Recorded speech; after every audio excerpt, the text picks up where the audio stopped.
Agama Islam bukan agama nasab. Agama Islam adalah agama ilmu. Pewaris para nabi bukanlah keturunannya, tapi pewaris para nabi adalah dia yang mengambil ilmunya, Nabi besar Muhammad sallallahu alaihi wa alihi wasallam.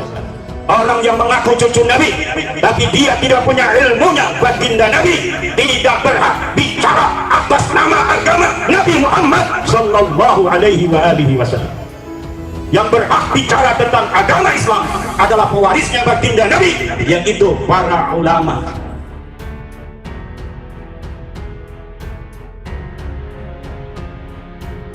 Buktikan Bahar keturunan Nabi gampang, lempar dia ke kawasan Singalapar. Dari Bahar bin Smith yang semakin hari semakin gak ada akhlak.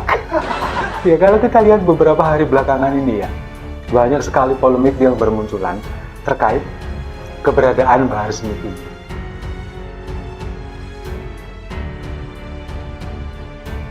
Keturunan hebat, tapi kalau keturunan Rasul tidak bisa memanggul tingkah laku dan karakter agung Gusti Kanjeng Rasul, itu percuma. Apalagi cucu Rasul, tapi segenap tingkah lakunya, segenap pikiran dan omongannya serba memalukan Rasul.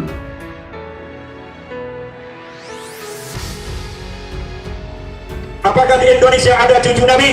Di dunia ada cucu Nabi, tapi di Indonesia ini belum ada yang terbukti secara ilmiah bahwa dia adalah cucu dari baginda Nabi besar Muhammad sallallahu alaihi wa alihi wasallam.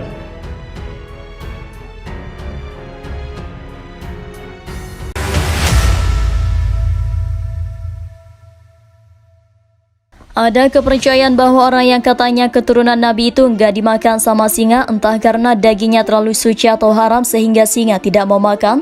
Tapi yang pasti, katanya sih ada kepercayaan itu. Baru-baru ini kita mendengar sebuah video seorang yang mengaku-ngaku keturunan Nabi, yakni Bahar, mantan terdakwa penganiayaan anak di bawah umur, menantang masyarakat untuk membongkar makam Nabi Muhammad. Dibongkar lalu diambil bagian tubuhnya untuk dites DNA dengan Bahar Smith, pendukung Anies Baswedan yang radikal dan tukang gebukin anak bocah. Itu adalah satu tantangan yang menurut saya sangat tolol dan di luar nalar. Karena mengingat bahwa makam Nabi itu ada di tempat suci dan haram hukumnya untuk membongkar makam, dan itu bisa menjadi sebuah tindakan pemicu peperangan. Gobloknya lagi, kita kan tahu bahwa banyak orang-orang yang menyimpan kumis atau rambut Nabi. Ya gampang, tinggal diambil itu rambut lalu dites DNA dari sana. Kenapa harus membongkar makam? Daripada capek-capek bongkar makam yang belum tentu tulang Nabi masih ada karena termakan usia dan kena tekanan tanah, mendingan lempar saja si Bahar ke gua singa yang sedang lapar seperti Daniel. Daniel itu kan pernah dimasukkan ke gua singa dan singa lapar itu dibongkar mulutnya oleh malaikat untuk membuktikan bahwa dia adalah orang utusan Allah. Jadi kemungkinannya bisa ada dua. Yang pertama, kalau Bahar bukan keturunan Nabi maka dia akan dikoyak-koyak oleh singa.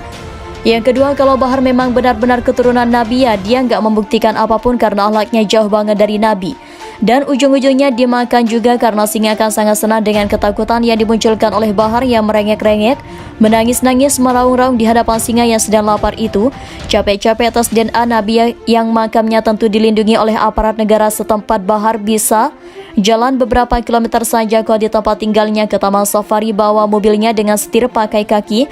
Lalu di daerah kandang singa dia turun buka baju dan celananya. Sekalian nonton, kalau ketemu singa coba pamer punggung saja karena sinyal akan merekam tengkuk mangsanya. Saya nggak sabar nonton apa yang pernah dilakukan oleh Kekaisaran Romawi beberapa ribu tahun yang lalu di Kolosium.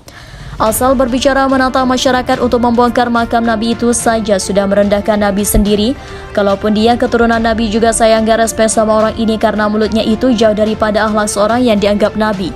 Meskipun Muhammad bukan Nabi saya, tapi saya menghormati beliau karena beliau adalah salah satu pendiri agama. Ini lagi orang-orang yang ngaku-ngaku keturunan Nabi tapi isi mulutnya sumpah serapah. Sudahlah, lempar saja ke kandang singa untuk membuktikan dia baca doang atau beneran. Ada kepercayaan bahwa orang yang katanya keturunan Nabi itu nggak dimakan sama singa, entah karena dagingnya terlalu suci atau haram sehingga singa tidak mau makan. Tapi yang pasti katanya sih ada kepercayaan itu. Baru-baru ini kita mendengar sebuah video seorang yang mengaku-ngaku keturunan Nabi, yakni Bahar, mantan terdakwa penganiayaan anak di bawah umur, menantang masyarakat untuk membongkar makam Nabi Muhammad. dibongkar lalu diambil bagian tubuhnya untuk dites DNA dengan Bahar Smith, pendukung Anies Baswedan yang radikal dan tukang gebukin anak bocah itu adalah satu tantangan yang menurut saya sangat tolol dan di luar nalar, karena mengingat bahwa makam Nabi itu ada di tempat suci dan haram hukumnya untuk membongkar makam, dan itu bisa menjadi sebuah tindakan pemicu peperangan. Gobloknya lagi, kita akan tahu bahwa banyak orang-orang yang menyimpan kumis atau rambut Nabi. Ya gampang saja, tinggal diambil itu rambut lalu dites DNA dari sana. Kenapa harus membongkar makam? Daripada capek-capek bongkar makam yang belum tentu tulang Nabi masih ada karena termakan usia dan kena tekanan tanah, mendingan lempar saja sih Bahar ke gua singa yang sedang lapar seperti Daniel. Daniel itu kan pernah dimasukkan ke gua singa dan singa lapar itu dibongkar mulutnya oleh malaikat untuk membuktikan bahwa dia adalah orang utusan Allah. Jadi kemungkinan bisa ada dua. Yang pertama, kalau Bahar bukan keturunan Nabi maka dia akan dikoyak-koyak oleh singa. Yang kedua, kalau Bahar memang benar-benar keturunan Nabi, ya dia nggak membuktikan apapun karena alatnya jauh banget dari Nabi. Dan ujung-ujungnya dimakan juga karena singa akan sangat senang dengan ketakutan yang dimunculkan oleh Bahar yang merengek-rengek, menangis-nangis, meraung-raung di hadapan singa yang sedang lapar. Capek-capek tes DNA Nabi yang makamnya tentu dilindungi oleh aparat negara setempat.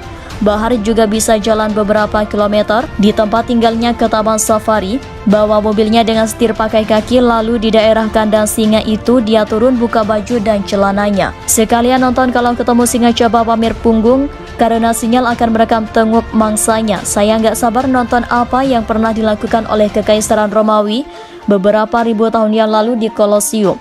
Asal berbicara menantang masyarakat untuk membongkar makam Nabi itu saja sudah merendahkan Nabi sendiri.